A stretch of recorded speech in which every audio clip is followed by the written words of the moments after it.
Hey, Fred. Just wondering, the third quarter there after Kyle got a tech, it looked like you had the comms surge down a little bit. Is that just kind of a normal thing that happens when a game's going that way? Yeah, that's the flow of the game. I think it's a little bit worse here. There's no fans, there's no crowd noise, but those frustrations happen all the time.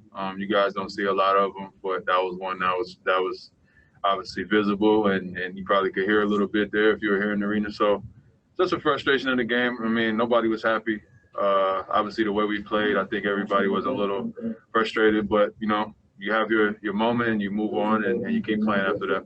What do you say to him in a situation like that to try to just diffuse it or get the focus back on the game? There's certain things I think that's to stay between us, but Kyle had his moment with the ref. Serge had his moment with Kyle, and we moved on, we moved past it. So it happens, brothers. It's a lot at stake. It's a lot on the line, and those type of things are going to happen. But it wasn't as bad as it looked. I can tell you that much.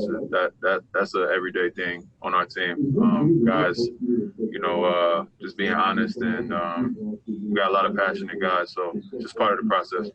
Completely understand. Thanks, Fred. I'm going to go to Doug Smith from the Toronto Star next. Hey, Fred. All right. Thanks for stopping by. They seem to keep you guys out of any kind of pace you like to play at all night. Was it something they were doing, or were you guys just a little bit leg tired tonight? What was with that? I mean, you can give them credit. I think they played a heck of a game. I think we didn't make it very hard on them. So, obviously, from my standpoint, I felt like it was more us than them. But that's easy for me to say. You got to give them credit. They outplayed us pretty much in every facet of the game. They were quicker to the ball. They were playing with more force and pace. And as a result, you saw the start that we were able to get out to. So, kind of put ourselves in a hole, and we're fighting uphill after that. So, there's a million and one different reasons, I guess, and we could pick one if we want. But at the end of the day, we just got to be better. And so we'll look at the film and see how we could get better for Game 6. In the last Game 3 and 4, we saw Pascal have really big second halves after somewhat sluggish first halves. Same thing tonight. Is there a different way to get him maybe going a little bit more early in games? You just got to feel the flow of the game. I think our team is really based on, what the defense is giving us and the flow of the game. I think Game 3 and 4, Kyle got off to a big start, so just naturally the flow kind of changed. And tonight, it didn't happen, so we were kind of searching there for a little bit. Nobody started good, and then being down like that, it's hard to get it back. So we got to look at the film, see how we can get them going early, put them in better spots, and try to help him as a point guard. Got to do a better job of putting him in position to succeed, so he's not working so hard for every bucket. But give them credit; they're putting a lot of attention on him and making it hard for him. Thanks, Fred. Appreciate it as always. Going next to Michael Grange from Sportsnet. Hey, Fred. You guys defensively were right there in the first quarter, and then the second quarter, it seemed like they were just able to come against, run off your misses, get you guys against without being able to set up. I mean, how frustrating was that period of the game when not only was your offense not really going, but all of a sudden you couldn't stop them much either? It's probably the worst place to be, not making shots and not getting stopped. It's a recipe to get you down 30. So, it's just the way it went tonight, and nothing we can do about it now but get better and focus on Game 6. So just got to flush this one, look and see where we made our mistakes, look and see where we can adjust and get better. But I thought we kept fighting, for the most part, and like you said, that second quarter, they kept making shot after shot, as our offense was stalling out. So it was hard to catch up. So, again, tip your cap to them and lace them up again for Game 6. You guys have only played, I think, one elimination game over the past couple of years. How will your preparation be any different going into Game 6, knowing it is win or go home?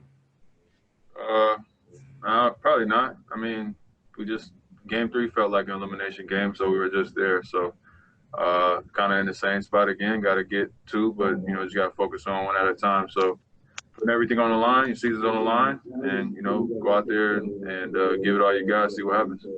Appreciate it, Fred. Good luck. Next question goes to Eric Corrine from The Athletic. Hey, Fred.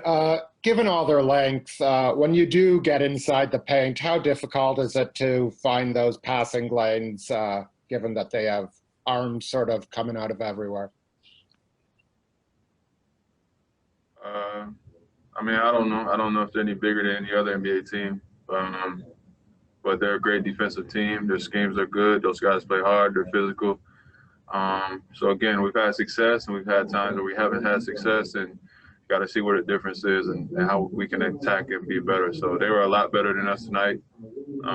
Again, like I said, we got to go back and watch the film and see where we can try to take advantage. But I thought we kept generating good shots. For the most part, we just didn't make any. So sometimes it's that simple. All right, I appreciate it. Thank you. Going to go next to Stephen Lung from Sportsnet. Hey, Fred. Just again with Pascal, I believe he only took like 3 field goal attempts in the first half. I was wondering, like how much of that was like Boston taking away stuff that you guys wanted to do, and how much of that was like perhaps like you were just not finding Pascal in positions to take attempts. Probably a little bit of both. I think that's on us. It's on me. Got to get him more shots. Got to give him the ball. Put him in good spots.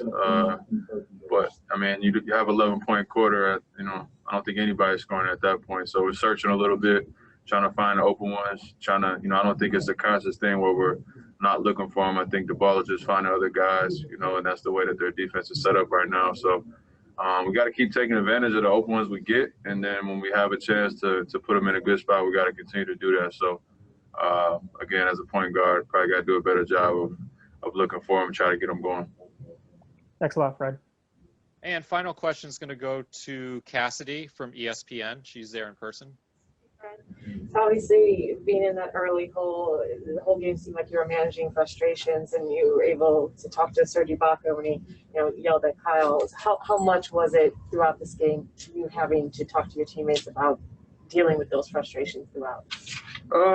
Yeah, some of that. I think just, reminding the guys who've been here before. There's a lot of ups and downs to the playoffs. So one thing we got to do is just stay together. I thought we did a great job of that. That was one, little outburst there. But for the most part, we stuck together. We kept fighting and tried to build on stuff. I thought we got a little momentum there in the second half. But obviously the lead was just so big, it was hard to get back from. So playoffs is a heck of a roller coaster, man. And basketball is a cruel sport sometimes. So you just got to be able to stay somewhere in the middle. And I think for the most part, we did a good job of that.